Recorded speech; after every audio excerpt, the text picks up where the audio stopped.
Hello, everybody, and welcome to the Afternoon Tune. I'm your host, Josh, and with me are my two co-hosts.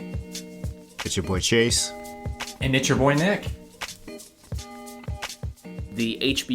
Another HBO series, HBO Max, as well, Lovecraft Country.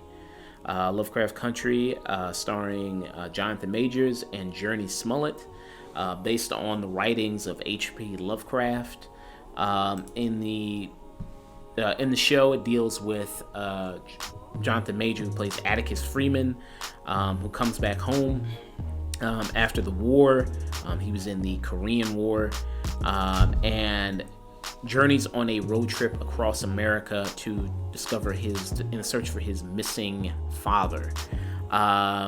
In the show, it's a supernatural horror show that also deals with not only like the typical H.P. Lovecraft monsters and mythology, but also with black protagonists. In the 50s, deals with also the horrors of racism, because as much as you can probably run away from a giant Cthulhu monster, you can't run away from what's all around you every single day. The white man. Yeah, the white man. There's nothing scarier than the fucking white man. You know what I mean? The ultimate. Nothing scarier than a creepy old white man, and that is also true today. The beginning of this series starts off with just this dream sequence that happens from the main character, where it's all these different things. It's aliens. It's monsters.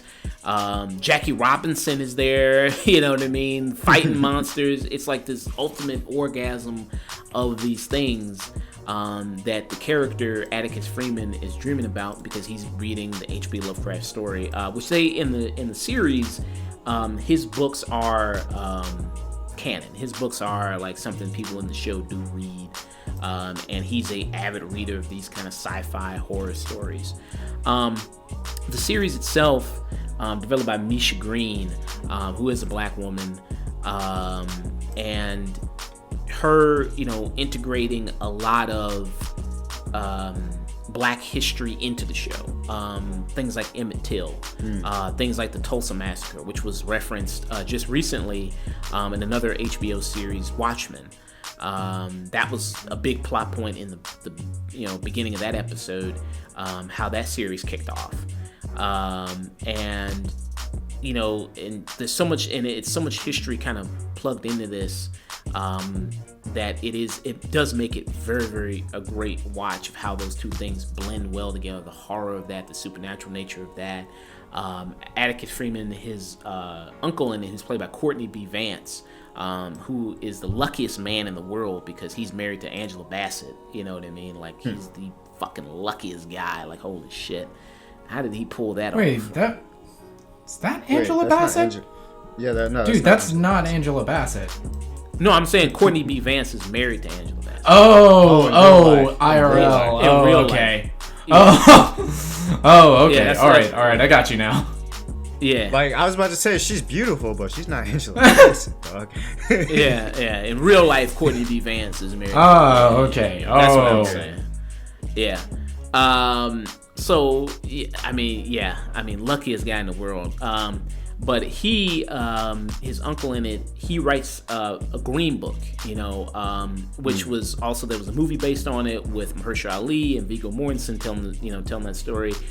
Basically, what a Green Book was it was like this travel guide for Black Americans in the 60s to know where it was safe to travel in America, that you wouldn't be heavily racially discriminated against, where you would, face the least amount of discrimination, where, you'd have the most likelihood to survive. And he's the one that writes the book for Black people to travel safely. What were you guys kind of feelings about watching it, because the last episode just premiered Sunday and we kind of binged it throughout the week. What were you guys' general thoughts on it? I thought it was pretty good. I love the lore aspect of it. Whenever they get into sort of like all the sci-fi premises, all the ghost monsters, and the bits and pieces that we do get of the soft magic system, I enjoyed a lot. Now, my biggest gripe with the show has to be Atticus, because he is just not it's not the problem that he is an unlikable protagonist. It's just that he's not a very charming character. But we'll get more into that later. But I do like the world that they built, and I love the intensity, especially of like those first first 2 episodes. It's super intense. And I'm honestly more scared of the white people in this show than I am of the monsters. As you should be. Yeah. Oh. I found myself rooting for the monsters half the time. Yeah. Yes, same. Nick, what were your kind of feelings watching it?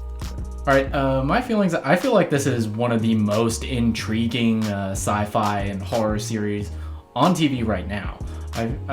I think that I love the world building you get. I love that this is a fantasy sci-fi show where it's magic, but it's not like Harry Potter magic. It's like it's like old world magic. It's something that feels ancient, something that we'll never understand no matter how long we spend trying, and it feels like something that has a great cost to it. It's not like a goddamn fix-all for everything, which is kind of like the danger of writing something and using magic. And I feel like the show it perfectly balances the horror of the supernatural and the horror and the real world horror that these people are experiencing. And I also love no matter how fantastical it gets, it always comes back to being about the characters and about their performances and like little tiny moments of levity that keep it grounded. That some of my favorite moments I'll talk about if we get to spoilers. Okay. I agree with you there, Nick. I think not only are there just the show does good job at blending the horror aspects and blending the real world aspects. And you also mentioned the cast and just the performances. And I think, really everybody does a very, very good job. And I like how really a lot of people in the show kind of get their own moments to shine in each kind of episode, which is nice. Like Michael K. Williams, who's in this. I think he does a very, very good job. He has a lot of great moments in this series. I think that the actress, I'm trying to pronounce her name, Juan Ellis, who plays Courtney B. Vance's wife in the show, Hippolyta Freeman, even though they don't pronounce it Hippolyta, they pronounce it Hippolyta. Hippolyta dog. Hippolyta. Yeah. Hippolyta. That's how they pronounce it. Yeah, Hippolyta, but normally it's pronounced Hippolyta. Hippolyta. We're just as bad as the police officers in that one. Oh God, I hope we're never as bad as the police officers. Yeah. In pronouncing the name. Oh. Yeah. Because normally it's pronounced Hippolyta, which is the Greek, which is Greek. Are you sure? Yeah, Hippolyta. Because Hippolyta, because she was a character in Greek. She's a character in Greek mythos. She was also in the Wonder Woman movie. Are you sure it's pronounced that way? I'm pretty sure it's pronounced. If somebody can correct me, it's Hippolyta. That's how you pronounce it.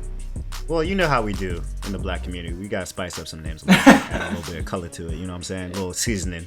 Never hurt nobody. Yeah, and she was in the Wonder Woman movie too, as well. She was in that. Was she? Yeah, she was. The character by that name was in the Wonder Woman movie. I'm not sure if it was actually that figure. Yeah, she was played by Connie Nelson in it. Okay. Yeah, she was because she's like the leader of the Amazons. That's Hippolyta's role. Back to Lovecraft, because in my opinion, she does have one of my favorite episodes. Yeah, you know what I mean. So you have like characters like that, like who goes on an adventure, like this completely adventure that transcends time and dimensions. You have a character like Jurnee Smollett, who she kind of gets a lot of moments to shine throughout the season. I think she's absolutely wonderful and terrific. Absolutely stunning as well, gorgeous as hell. Costume design for her was amazing. You know what I mean? Yo, costume designers for this show, you guys are the real MVP. Yeah, because it was especially with a lot of the women in the show, like a lot of it nailed it perfectly. Oh, they nailed that like 1950s fashion, and it is gorgeous. The costuming, the production design of the show, it's all incredible. Yeah, absolutely. And you have her sister in this, who's Ruby Batiste, who actress is Wumi Mosako. Who I'll say it right now, she was probably my favorite character in this whole show. Interesting. Because, what elements did you love about her character? Well, I like how, I can't really go into that without going into spoilers for the show. Okay. So do you all want to give, final thoughts and go into spoilers? Yeah, sure. Okay. You want to start, Chayse? Sure. So I think it's a pretty solid show. There's a few gripes I do have with the story. But I think it's a fun show. Each episode brings you something new. In my opinion, I think there was one episode that was like a very Indiana Jones-esque episode, and then you have the time travel. You have all these different interesting aspects that really build a complex world that I think, really encapsulates how crazy Lovecraft was. So I think they captured that whole tone perfectly. So for me, I give it like a 7.5 out of 10. There were some story elements that it wasn't that the story was bad at any point. It was more so some of the resolutions to some episodes I felt could have been handled a little bit better, but we'll get into that later. Okay. Nick? Okay, like I said before, this is one of the most intriguing, interesting shows on TV, and like you said, this show, it's kind of like a little bit of genre hopping with each episode. Like, you have a supernatural episode, you have a time travel, you have dimension hopping, you have creature horror, you have an Indiana Jones adventure episode, and all of those work and blend together really well. It's never felt like these were like clashing tones. It all felt like it was a part of the same story. The acting in here is amazing, except for one particular character that is so whereas the first two episodes were kind of like setting up our big bad for the season, and it changes, and the change is nowhere as compelling or interesting as the first villain of the show. So for that reason, this series gets 8 out of 10. Definitely one of the more fun binges I had this past week. Yeah. To echo a lot of what guys said here, really wonderful story. Really how it both blends real life and the horror aspects to, more kind of weave those things in. I think it's very well done. Love the performances. Love the stories that's being told. Love how weird it gets. Sometimes, depending on how somebody does it, it kind of depends. But for this was good weird. Weird I like. Very much, a lot of the dimension hopping, time travel, the monsters, the lore. HBO Lovecraft. I mean, he came up with a lot of brilliant things. I guess a mind that racist. I mean, he was just probably creatures. He was probably imagining. He was probably thinking of all the black people that he saw in his life. It's probably giving him a lot of inspiration. All that hate, just kind of fueled those monsters. I think it's wonderful how they kind of take that and kind of tell this story. I think we'll go into more spoilers about, more things we dislike, more things we like. Overall, I'm going to agree with Nick. I'm going to give it an 8 out of 10. Just so you know, where you can find us: Twitter, The Afternoon Tune, Facebook, The Afternoon Tune. If you want to catch us, send us an email, let us know your thoughts, send in a question, theafternoon@gmail.com. Just everything, The Afternoon Tune. We're also available where everybody listens to podcasts. We're on Apple Podcasts, we're on Spotify, we're on Anchor. Wherever you all listen to podcasts, we'll be there. You can always check us out.